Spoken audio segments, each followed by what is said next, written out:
Ma olen Nutigeni teaduskoolist ja meil on käsil projekt Makett on vahva. See on makett. Mida me täna teeme?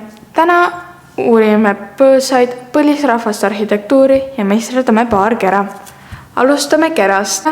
On kerakujuline. See on natuke lemmis. Maakeral on 2 poolkera, lõunapoolkera ja põhjapoolkera. Eesti asub näiteks põhjapoolkeral, sellepärast, et see on ekvaatorist põhjapool. Rootsis on palju keravormi. See on hea viis hoida soojust ehk vähendada energiavajadust. Olete ju näinud, kuidas loomad magavad. Nad lõmbavad ennast kerra. Nii on soe ja turvaline.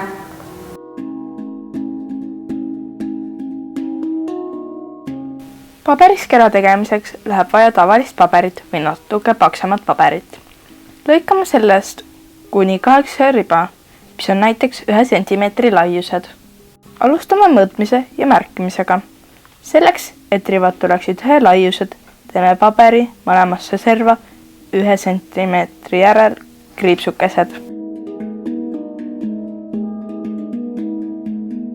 Väljalõikamiseks on valida kas käärid või nuga. Mina valisin noa ja metalljoonlaua. Lõikamisel tuleb olla tähelepanelik, et näpud oleksid lõikamise kohast natuke kaugemal. Samuti tuleb jälgida, et joonlaud paigast ei nihkuks.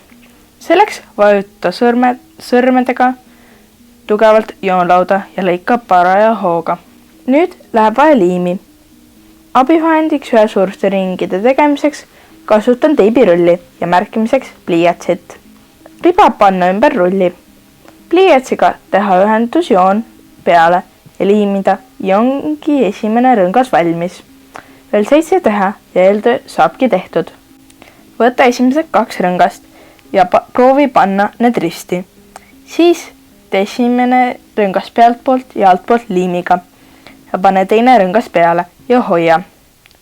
Kui seda pealtpoolt vaadata, siis on natuke nagu põhiilmakaared, põhi, lõuna, ida ja lääs. Nüüd saab juurde liimida vaheilmakaared, kirde, edela, loode ja kagu.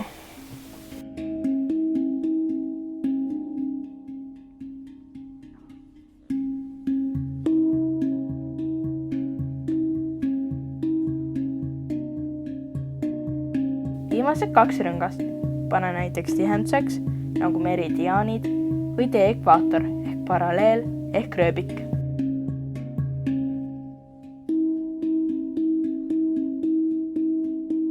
Tihti on osuda puude võrad ja põõsad kerakujulised. Kas teate, miks põõsad on parkides eriti tähtsad? Need on eriti tähtsad sellepärast, et laululindudele meeldib sinna põsasi teha. Osade taimede viljad on ka kerakujulised, näiteks kookospähkel, arbuus, pähklid ja sõstrad. Kas teadsite, et särapuu ei ole puu, vaid on põõsas, mille viljaks on pähklid? Aga kas te toomingassööbikust olete kuulnud? Toomingas on mõnikord puu ja mõnikord põõsas. Oleneb, kas sellel on tüvi või oksad hargnevad maapinna lähedal. On põlisrahvaid, kes kasutavad oma majade ehitusel keravormi. Nad ehitavad tavaliselt enda majad lagedale platsile ja need on poolkerakujulised onnid. Põhjas on eskimod, iglusid teate, aga miks on siis Aafrikas sarnased majad? See on ikka selle energia hoidmise pärast.